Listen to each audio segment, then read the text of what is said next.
And we are live. Hey everyone, Bill Bradley here, registered dietitian, and tonight we are doing a class about cooking for weight loss. And really, when you're cooking for weight loss, there's some Are specific live. things that I would recommend, but um, we're going to start, and I'll kind of talk about it as we go. So we're going to be making tonight three dishes: main dish, a salad, and a dessert. And of course, when you're trying to lose weight, you might not always want to eat dessert, but I'll show you why this is an especially good one. And it's very quick to make. This whole meal, I think you could make in about 30 minutes because we can speed up the process if we're just doing cooking. So we're going to start with chicken thighs, bone in chicken thighs with the skin, and we're going to just put that right into a pan with heated olive oil on maybe about medium high. And basically, we're just going to brown the chicken here. And once that's brown, then we'll do the next step. So we've been talking a lot this week about weight loss. We did the video last week on YouTube about the 10 hacks that helped me lose 50 pounds. And we'll talk about some of those tonight. But a big part of it was just what I was eating, how I was eating, and well, basically, for one thing that we talked about last time, I was following this idea of Hari Hachibu, and that is a Japanese term for eating only to 80% of your fullness. And for me, this was really important in losing weight because instead of just, what I had been doing, which was overeating, I was just a little bit under eating, but I would still feel full. It wasn't like under eating so much that I would get really, really hungry afterward, but it was enough so that I would feel a mild hunger throughout the day. And I think that a mild hunger throughout the day is one of the most important things about weight loss. And if you can follow that and you're eating a really good diet that's kind of geared towards weight loss, it's going to be a lot easier to lose weight than, like, say, if you're trying to count calories or restrict foods. Um, it's just a better way to do it. Also, when you're eating to only 80% of fullness, a lot of times I would sleep better, I would have more energy, and my body would feel better. It wouldn't feel stuck. I wouldn't feel like tired and kind of drowsy. So, like I said, we're just gonna cook this until it starts to brown. So while that's going, I'm going to cook some vegetables, or I'm going to cut some vegetables for this dish. And we're going to start like we do with a lot of Mediterranean dishes. We're going to start with some garlic, and I'm going to crush three cloves of garlic.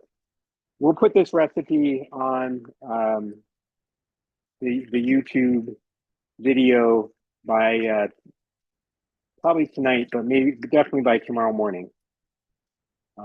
So you can try this recipe. So we're gonna chop the garlic. And one of the things about the way that you want to eat for weight loss is you want to try to eat in a way that's going to be good for your not only for your immune system but for your gut. And all of these foods, especially garlic and onion, is really good for gut health. And so we're going to add that first to this dish once we take out the chicken. And a lot of people ask me about what kind of chicken to use. And I think that, again, if you're just counting calories, you would go with a chicken breast. But chicken breast is not that easy to cook. It's not very forgiving. It often comes out dry. And so I have found that the chicken thighs are, first of all, tastier, and they stay moist even if you overcook it. And so it's a better part of the chicken, I think, to eat. And it does have some saturated fat, but it's not a lot. And we're going to have healthy fats with it as well. Okay, so I'm going to take out, I'll just finish this onion, and then I'll take out the chicken and turn it over one more time.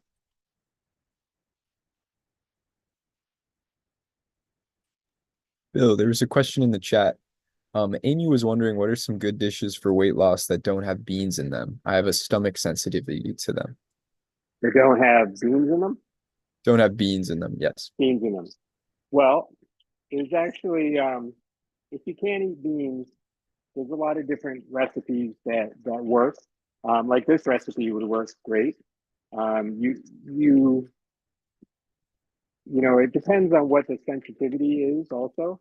Sometimes if you have a sensitivity to beans, there's certain enzymes you can take that will help with that. But if that's not the case and beans just don't work for you, then you can certainly use things like chicken.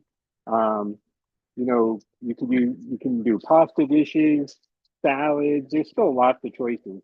I mean, beans are really good for weight loss, but it doesn't have to be, you know, the end all. If you can't eat beans, that's fine.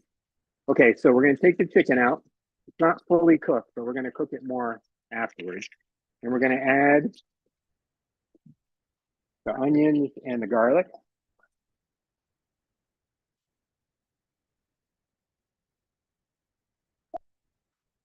And we're just going to let that cook for a minute while we cut the next vegetable. Now, with any weight loss dish, the more vegetables that you're going to add, the better. And of course, with the Mediterranean diet, they eat lots and lots of vegetables, and it's one of the reasons why most people don't have weight issues, especially in the villages in the Mediterranean where they still eat the way they've been eating for thousands of years. So I'm trying to make this dish so that you're going to get, each serving will have 2 to 3 servings of vegetables in it. So the more vegetables you add, the better. With almost any dish, and especially with a dish like this, you don't have to worry that much about proportions because it's just a dish that's being cooked in a skillet. You know, if there was another dish that you had to worry more about proportion, then you might like use less of one ingredient and more vegetables. But this, you can just keep adding vegetables and it's fine. So we're going to add the peppers.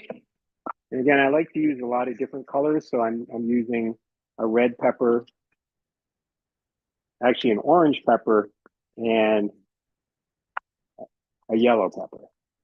And I'm going to cut up some zucchini.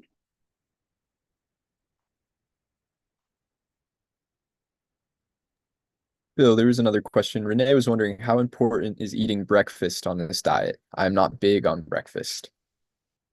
Well, that's a good question. Generally speaking, if you do eat breakfast, it's a good way to start the day. If you really don't want to have breakfast or you don't like to eat breakfast, I guess the question would be like, what are the hours that you're awake, and how long after you're awake in the morning do you actually start eating? So I would try to eat like 1 to 2 hours after you wake up, because you don't want your body to get too hungry, because then you're much more likely to eat foods that you normally that you normally wouldn't eat a lot of, but you might have cravings because you waited too long. But if you're somebody that can wait till lunch, you know, that it's kind of intermittent fasting, which works for some people. I tried it, didn't work for me because I would basically start having low blood sugar pretty quickly if I didn't eat breakfast. I'm going to add some thyme to this. And that was actually oregano. Now I'm going to add some thyme and oregano to this dish. And then a little bit of salt and pepper. We can always salt and pepper later. And we're also going to add some olives. You can add as many olives as you want. And we're just going to wait maybe 2 minutes. And then we're going to add the sauce. The chicken cacciatore is really delicious on its own. But even if you wanted to add pasta to it or rice, that's fine. It still would be considered a weight loss meal. You just wouldn't add like a huge amount of pasta. But if you added like a normal serving of pasta, this whole, like a serving of this would only be about 500 calories. And that would still give you, for most people, a little extra room for the rest of the stuff that we're going to make. Okay, so I'm gonna add a little bit more olive oil to this. And then I'm gonna add some sauce. This is actually tomato sauce that is homemade. But you could use store-bought if you want. This is actually, it's a little bit frozen because I took it out of the freezer. This we made at the end of last year.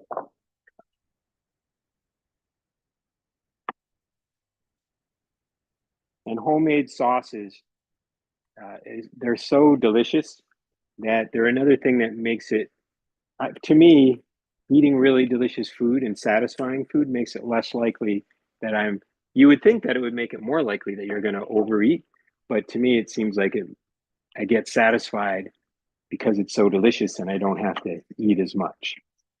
So we're going to add to this the chicken. We want to make sure the chicken is really deep into the sauce so it'll cook.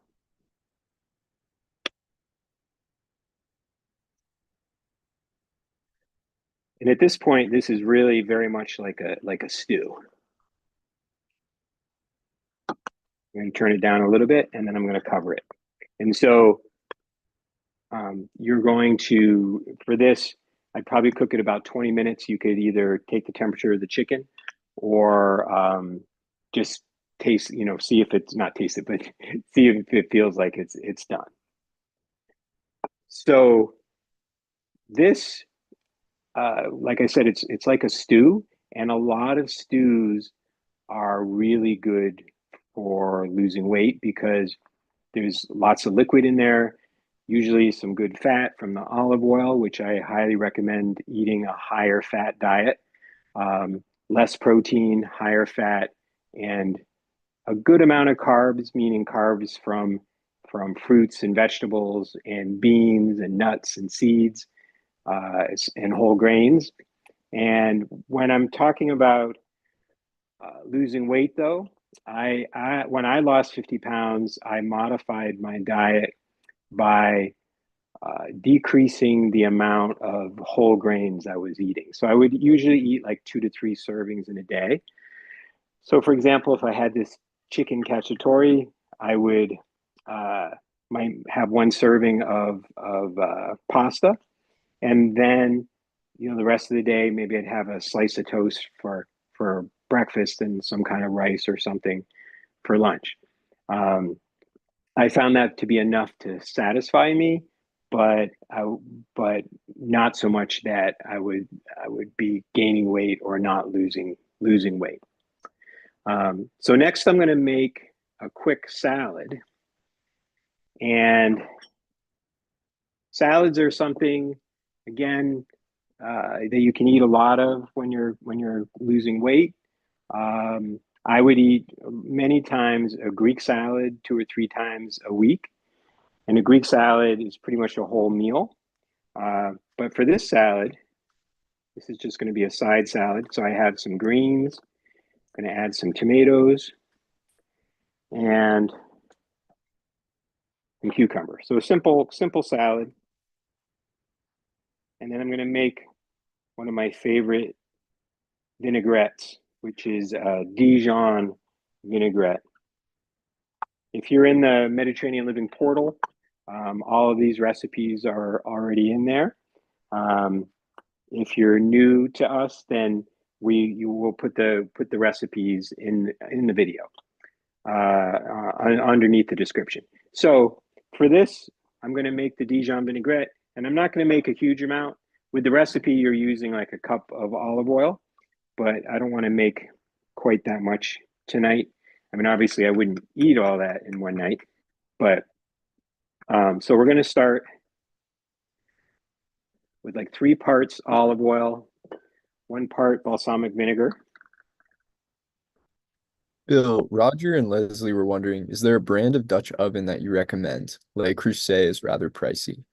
Yes. Um, that's a good question. So it's the most popular that's not expensive is the Lodge brand. I think you could probably get one for maybe $30 or $40. The crucettes are very expensive. This one is a crucette, but I got it at a tag sale for $3. I have 3 crucettes and I got them all at tag sales. So you always look out for them. Once in a while, you will find them. But I would say the Lodge brand is good. It's a little bit heavier than the crucettes, but still, it's a good. I use Lodge skillets, and I've used Lodge Dutch oven, so I would recommend that. So we have olive oil, balsamic vinegar. Going to add just a little bit of honey. And some Dijon mustard, oregano, and then salt and pepper. This is another recipe that's super quick, takes like 1 minute to make. And if you do make the full version, you can keep it in the refrigerator and it lasts for weeks. I mean, probably up to a month. It will get solidified because the olive oil will solidify. And that's because of just a little bit of saturated fat that's in olive oil. It makes it solidify. But what you want when you have you kind of know you have the right consistency. You can tell kind of by the smell, but also it should have a certain thickness to it. And this needs, I think, a little bit more vinegar and a little bit more Dijon. Of course, you can taste it too, but you want it to have a nice thickness, like a nice thick salad dressing. So that looks, oh yeah, that's perfect. Okay. And so we're going to just top the salad. And so now you have a salad. And the salad takes like 5 minutes. It's going to go nicely with the chicken cacciatore. And the last dish is another super quick one. I'll move some things out of the way. Any other questions while I move stuff here? Not seeing any right now. Okay. So in the Mediterranean diet, the thing that's eaten most for dessert, if they have dessert at all, is fruit. And when I was in the process of losing 50 pounds, I would eat fruit 2 to 3 servings a day. I would definitely, as I said in the hacks video, I would eat an apple if I was starting to feel hungry in the middle of the afternoon. And for whatever reason, that worked really well. Sometimes if I was craving a sweet after dinner, I would have an apple, and that worked really perfectly for me. But sometimes you want to have something a little more special. And so what I knocked out my earbud. What I make sometimes is a quick sorbet, and the sorbet basically is just frozen fruit with a little bit of liquid added. And you can add just a tiny bit of juice. Um, you could add a little bit of a sweetener, but not just enough to make it so that it works. So that basically, so that when you put it in the blender, that it's going to mix up. And you don't want any more than that. And so what I have here doesn't look that good right at the moment, but it's delicious. It's these are pears that we got off our trees right outside our house, and I froze them with a little bit of maple syrup. And so basically, all you do, you put some of the syrup in, and you still want it to be frozen, or else it won't be a sorbet. Also, you can make almost like an ice cream, like a low calorie, really delicious ice cream by adding just a little bit of cream. Like you could add a little bit of yogurt, but I'm gonna have it be more of a sorbet. So it's gonna get really loud for a second.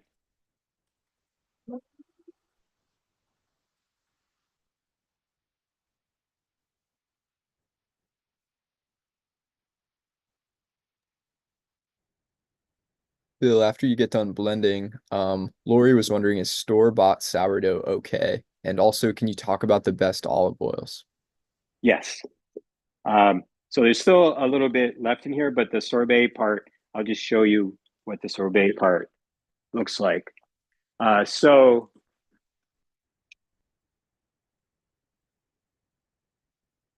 yes, the bread, the sourdough bread that you buy in a store is usually pretty good. It might not be quite as good as the one that you might get at a bakery. We have some bakeries right around here that we can get really good sourdough bread. I've also been making my own, and it's actually easier than I thought. But I think if you get store-bought sourdough, you just want to make sure that it's kind of like thick, like a hearty sourdough. So that might mean that it's whole grain. I bought one today at Whole Foods, and it was like really a nice hearty uh, bread. And that usually means that it's more whole grain. I'm gonna stir this for a second. I don't know if you can see this, but this is looking really delicious, the chicken cacciatore. Okay. And then the olive oil. So olive oil uh, already was going up in price because there was a lot of drought in the Mediterranean. Um, I'm not sure what's going to happen with the tariff stuff that's going on right now, but um, I personally bought 6 liters of olive oil today online because I wanted to buy it at the best price I could. And the brand that we usually use is the Terra Creta brand that you can get on Amazon. You can get 3 liter tins. Maybe Winter could put that in into the chat, the link to that. Um, and it's a little bit, it's like $60. So it's like $20 a liter. But I kind of consider olive oil to be one of the most important things that you could be eating. It also is really good for your gut microbiome. It has a lot of anti-inflammatory properties if you get the right kind. So what you want to look for in an olive oil is something that hopefully comes from a single estate, um, and also that has is not old, and it's extra really extra virgin olive oil because a lot of olive oils are not. So you have to kind of like discover which ones are the best ones. Um, we also recommend like the Costco organic olive oil from Italy. Trader Joe's has one from Crete that's good. Um, where else? I'm trying to think. The California Ranch is pretty good. None of them are as good as honestly, as the olive oil that's from Crete. But they all do have the anti-inflammatory properties that are so helpful for your body in general, but also for weight loss. So it is important um, to get the best one that you can. Unfortunately, a lot of times if you go to the store and you see something that says extra virgin olive oil, it's that doesn't mean that it's a really good olive oil. Um, Also, you want to try to see whether it's made in the country that it comes from. Sometimes, like you'll see, it's like made in a country that basically imported three different olive oils from three different countries and blended it all together. You don't want to blend if you can. So, the best olive oils are the ones that are fairly fresh and have a burn in your throat, which is the anti-inflammatory quality. So the Terra Creta one is the one I would recommend. I'm going to make one more loud noise just because we were talking for a second.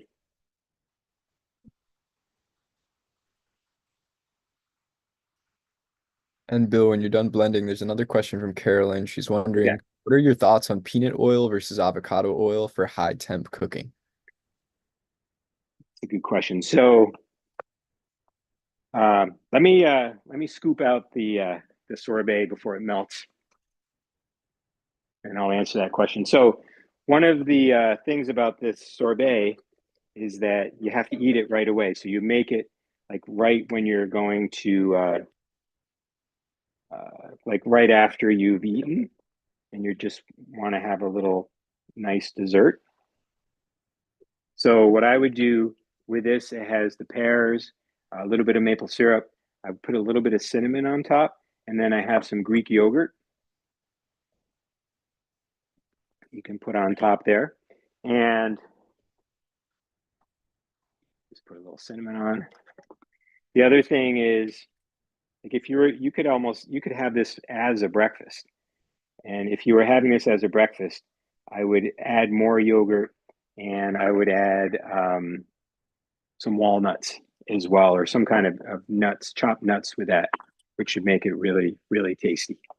Um, so, avocado versus peanut oil.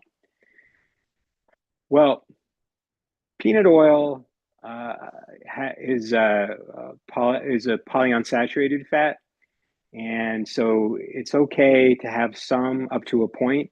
But usually, when you're eating a Mediterranean diet, you're getting most of the polyunsaturated fats just from nuts and seeds. And if you have it with nuts and seeds, you're not going to overdo it. But with oils, if you overdo it, the any health qualities that they have kind of reverse. And so you don't want to have too many polyunsaturated fats. Um, Honestly, the oil that I would use for high cooking, high like frying, would be olive oil.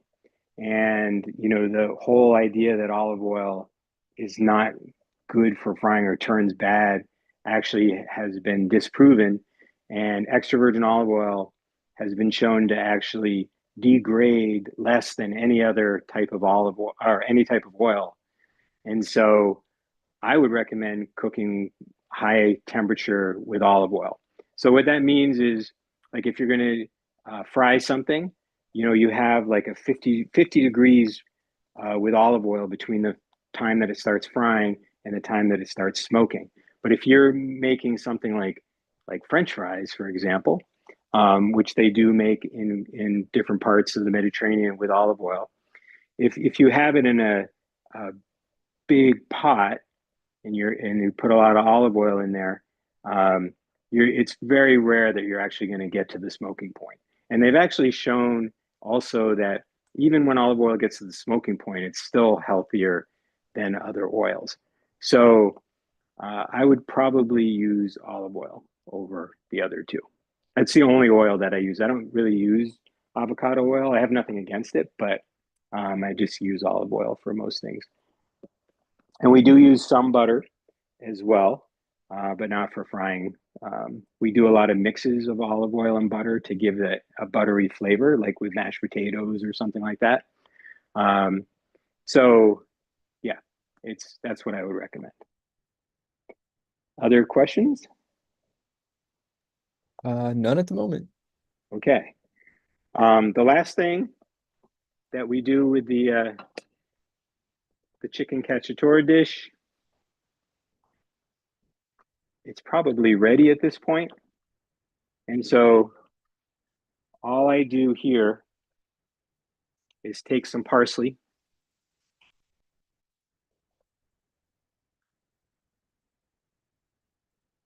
take off the stems as much as possible. I'm going to add more to this later, but I would just take some parsley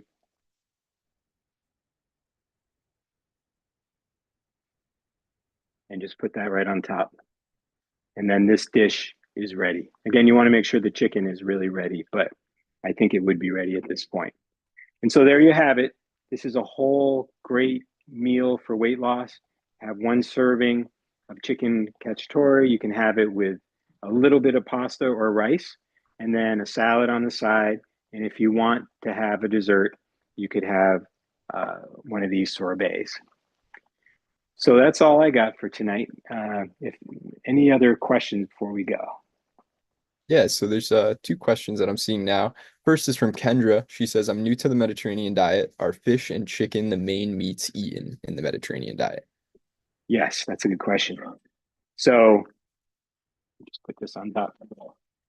So fish is eaten quite a bit in the Mediterranean. It's usually fatty fishes, the kind that have a lot of omega-3s in them that are super good for you, which are like tuna, albacore tuna, herring, haddock, halibut, any deep water like lake fish, like deep water trout, also has a lot of omega-3s. And uh, it's eaten quite a bit, but it's not necessarily eaten as much as you would think.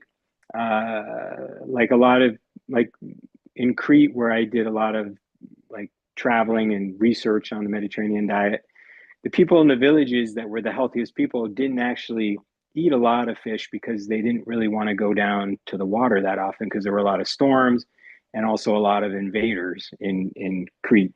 Um, so, but like 3 to 6 ounces a week of fish is great. You know, that's not that much. Like a small can of tuna is 6 ounces. Albacore tuna is the kind that you want as far as tuna. And then they do eat chicken, not a lot. The main food, like the main protein that they eat in the Mediterranean, comes from beans, nuts, and seeds. Um, but again, if you have any issues with beans, you can certainly have chicken. They do eat some red meat. Um, the way that they do it differently is that instead of like sitting down, I mean, sometimes they do sit down and have a big piece of meat, but usually what they do, they'd take like a pound of meat and they would put it in a stew that would serve like maybe 10 to 12 people. So you'd only be getting like a little over an ounce of red meat. And so it's something that um, is eaten, but just in smaller amounts. Another question? Yeah, the next question is from Lefty825. Do you use coconut oil as well? That's a good question. We really don't use coconut oil that much. I use it, like my wife made like a curry dish the other day, and we used it for that. But just because of the higher saturated fat of coconut oil, we don't eat a ton of it. It's not that it's necessarily overall bad for you. I just wouldn't eat it all the time. I know there's a lot of different opinions on that, but I feel like olive oil is by far the best.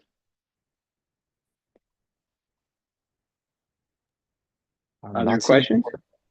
Okay. seeing any more questions at the moment, but Carrie just dropped a message. She said, "Thank you, Bill. This is my first live. I'm enjoying the recipes for the most part, and I just joined 2 weeks ago, so this is my first true week. A lot of prep with full-time and part-time job."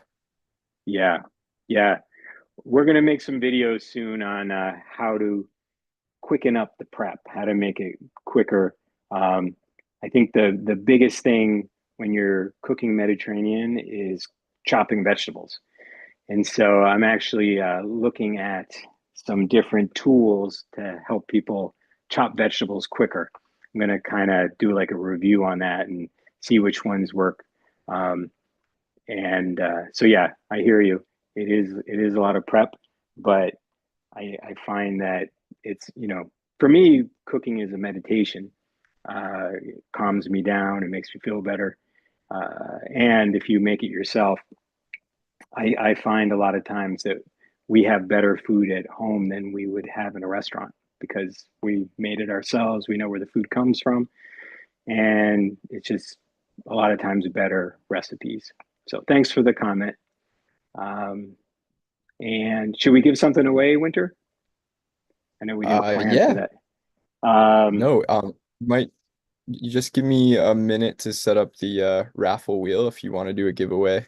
okay, There is another question maybe that you could answer while I set that up. okay. From Renee, they're asking, what is the best wine in your opinion? Ah, wine, the best wine. That's a good one. I actually am not a big wine drinker. Um, and so I don't consider myself a professional at that. I will say uh, the best wine that you can get is usually the kind that comes that doesn't have like the phosphates in it and the like preservatives in the wine. It's going to be more expensive, but I mean, if you only drink wine once in a while, I think that it's worth it. When I was in Crete the first time, when I was there for a couple of months working on our cookbook, and I there was this guy who invited me to his house. He was 75 years old. We ate and drank for about, I don't know, 10 hours. But when I got there, um, I bought him some of the village wine, and I brought him the wine, and he kind of laughed at me, and he's like, try your village wine, and then try my wine. And his wine was just like incredible and tasted 10 times better than the village wine, which is also a good wine. It tastes better than like wine that you'd get in a bottle here. And so, even though I don't have a specific wine to recommend, I think that um, really going for the best quality wine is where to go. And it might not always mean that it's super expensive, but it probably would be a little more expensive. All There's right. three more questions that just Oh, came in. okay. Okay. Um, First is, what is the biggest difference between olive oil and extra virgin olive oil on the Mediterranean diet? So extra virgin olive oil is the first pressing of the olives. And what that means is that like if you think of apple cider versus apple juice, extra virgin olive oil is like apple cider. So it still has the sediment, it's still thick, whereas regular olive oil is more like apple juice. So it's lost a lot of its health qualities. Um, I would always recommend extra virgin over regular if if you can afford it. I know it's more expensive, but it's really worth it. If you can go like to Costco, there it's fairly affordable there. Um, but it is one of those things that is worth the cost. Um, so that's the difference between those two. The next question is from Jenny. Um, what can I sub for wine? I don't drink. Well, that's a good question. I like I said, I don't drink a lot of wine either. Uh, it depends, what your goal is. If your goal is weight loss, then I would try to stay away from any liquids that have calories in it. Unless it has 5 calories or something like that. Um, because when you are trying to lose weight, if you're drinking calories, you don't eat any less food. Like if you were eating and you had like a solid food, even if it was like a cupcake, you're going to eat less food generally. But if you drink 150 calories, you're going to eat the same amount of food. It's just the way your mind and your body work. Um, so that being said,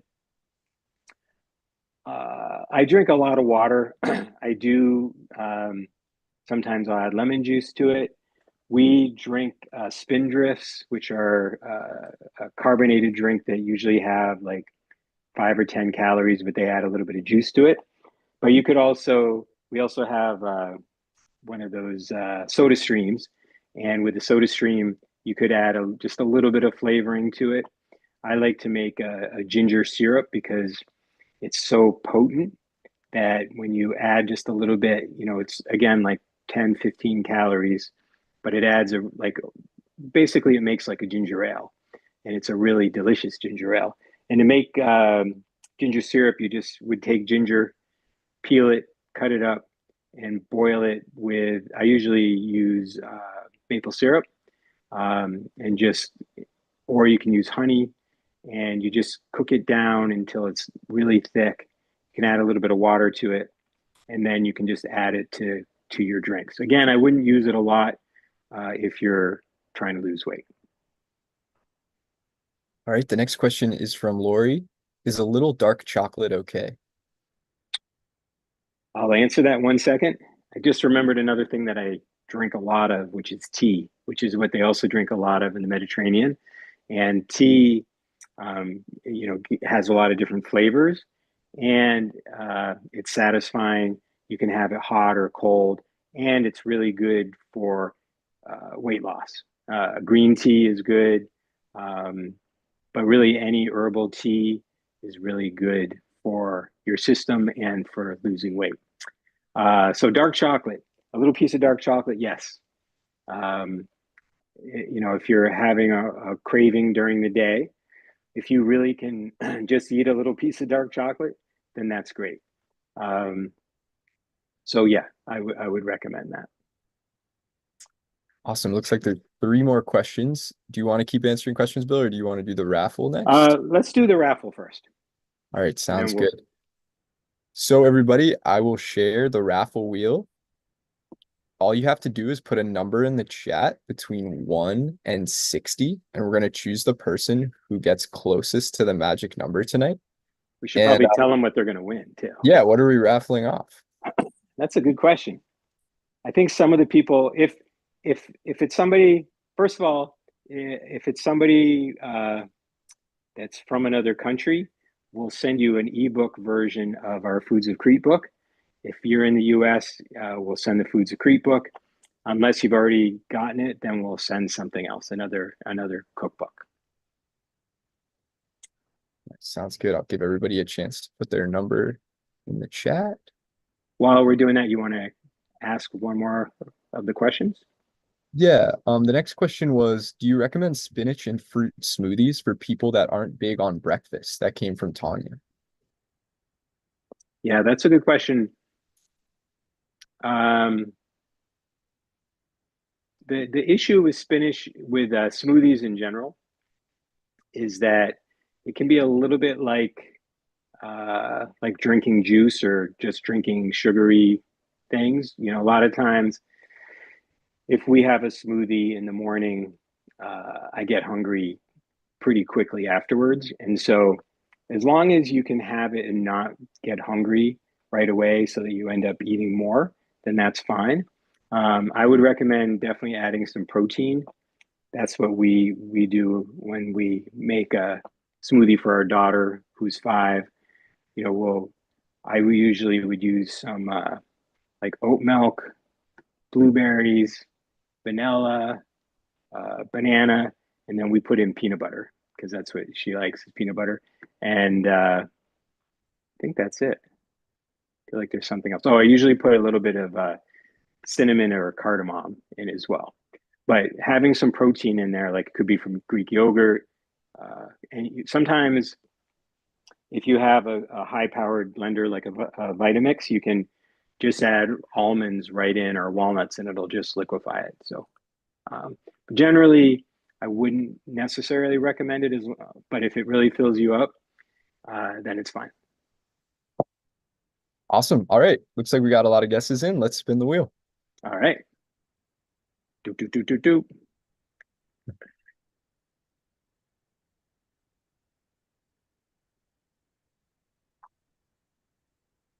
All right, the magic number tonight is two.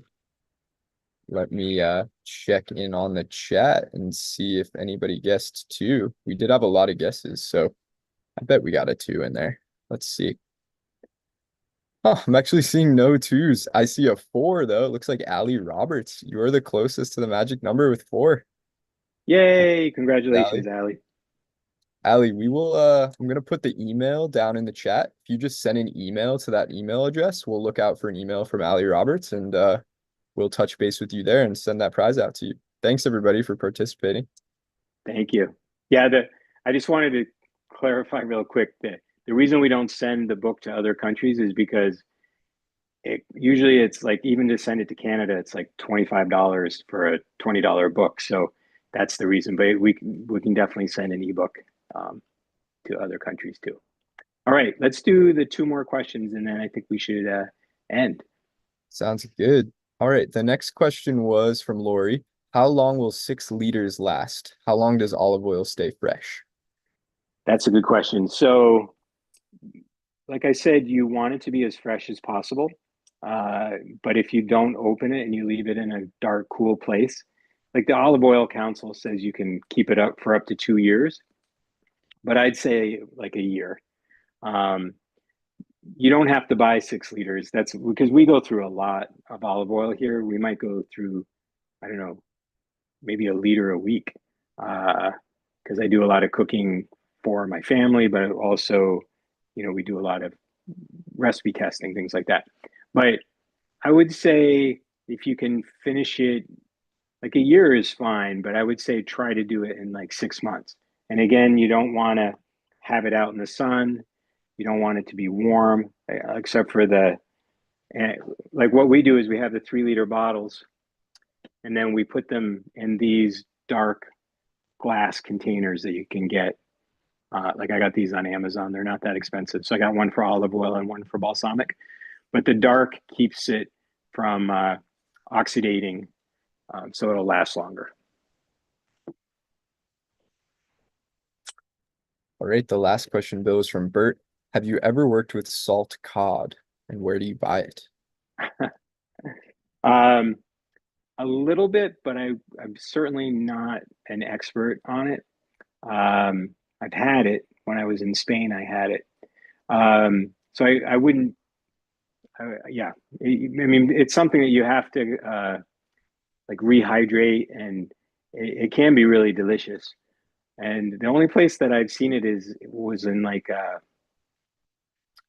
think it was like a Puerto Rican shop, and they had like a barrel just full of chunks of salt cod, like fish that were in the barrel. So I'm not also not really sure exactly where to get it.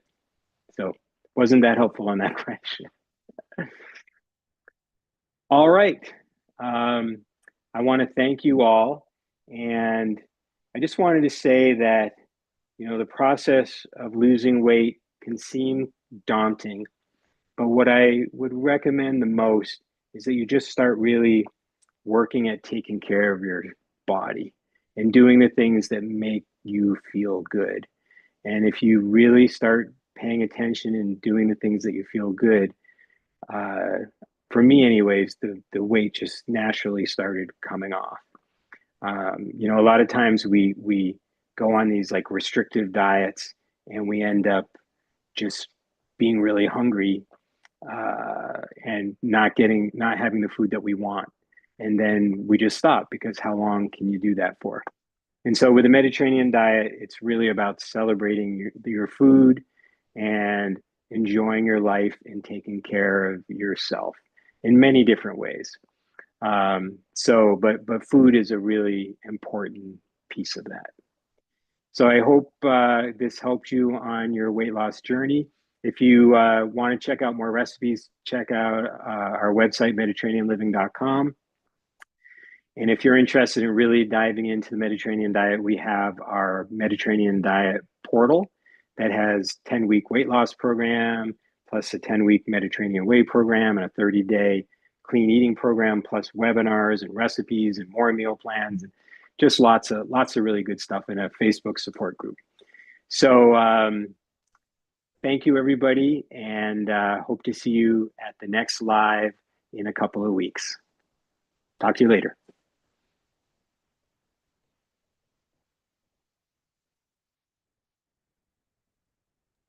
All right, just